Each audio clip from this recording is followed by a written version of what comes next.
Hi, this is Karen. I am a wellness practitioner of the Red Road Spa and Wellness Center located in Cleveland, Ohio. I am a Usui Reiki master and a massage therapist and have been practicing massage for over 20 years. I also practice elemental reflexology and believe that if you tend to the feet, you tend to the body. I am a licensed spiritual healer and do angel card readings and healing rooms and do a life purpose spread.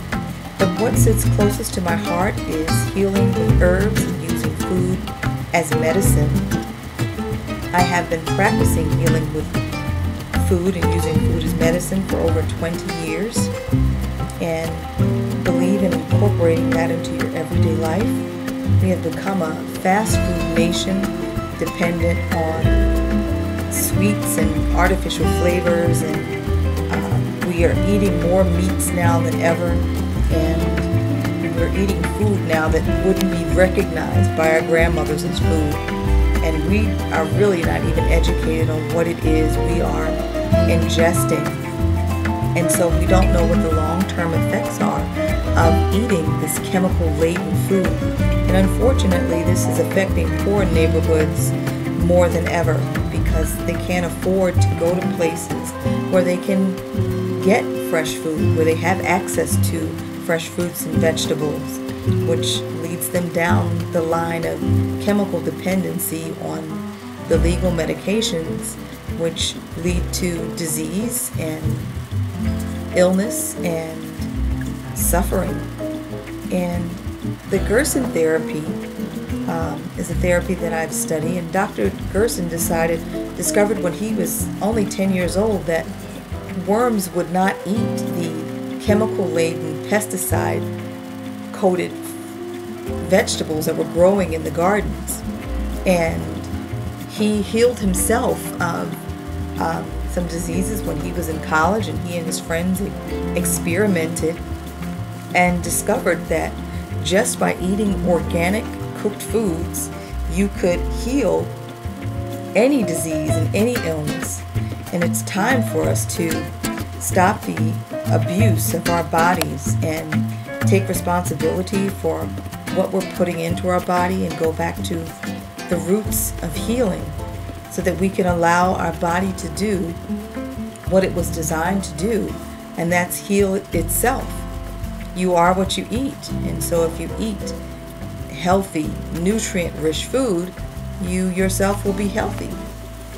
One dish that I cook is called khichdi, which is an ancient Ayurvedic dish that's over 2,000 years old. It's said to cure any disease in 10 days. It starts with garlic, ginger, and onions as the base. Those are your trinity roots, and the garlic and the ginger and the onions just on their own have tremendous healing properties. Everything from high cholesterol to digestive issues to circulatory issues and neurological issues. When I cook the khichdi, I add ghee, and it is not only nutritious, but it is absolutely delicious, and you can eat it as a porridge.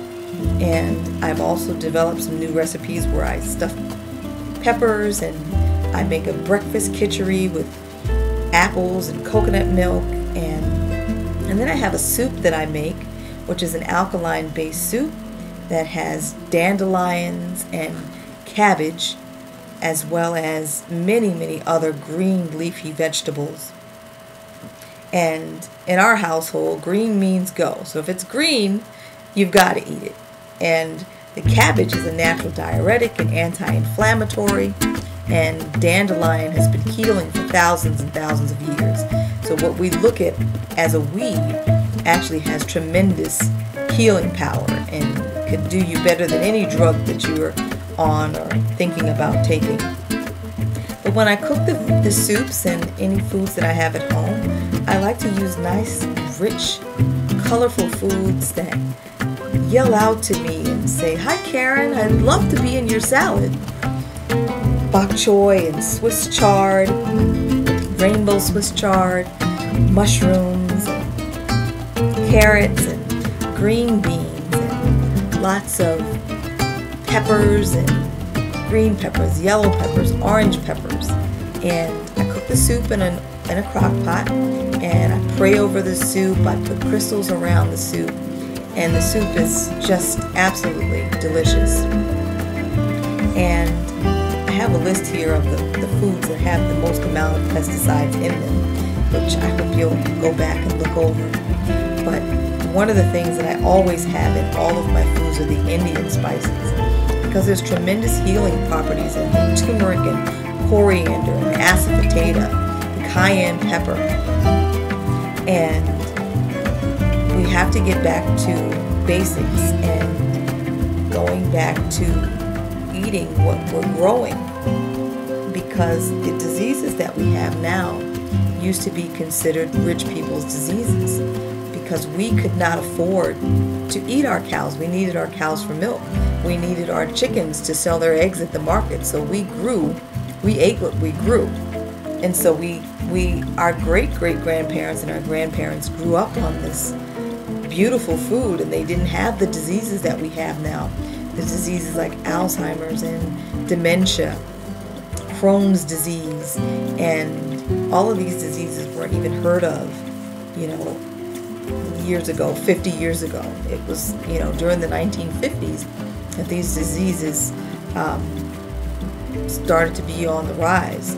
And during the 1970s, when fast food took a front seat to us sitting down at the table as a family.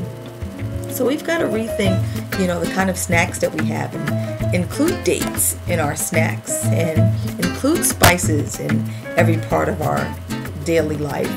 And, these are all foods and spices that will clear your upper respiratory system. And we have to remember to drink enough water, because most of us are not getting enough water. Did you know that you should be drinking at least half of your body weight in ounces in water? Exactly. Most people are not doing that. I can assure you that they're not doing that.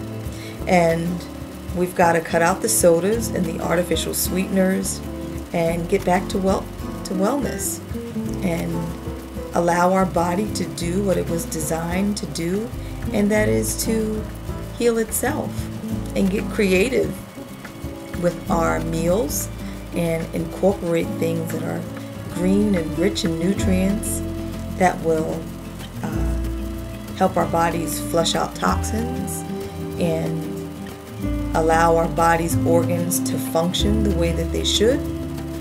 And remember to include lots of natural snacks like blueberries and strawberries, and lots of fruits in our salads, and get back to wellness as a nation. Well, this is Karen, and I'm signing off. I thank you so much for joining me, and please shoot me an email if you have any questions.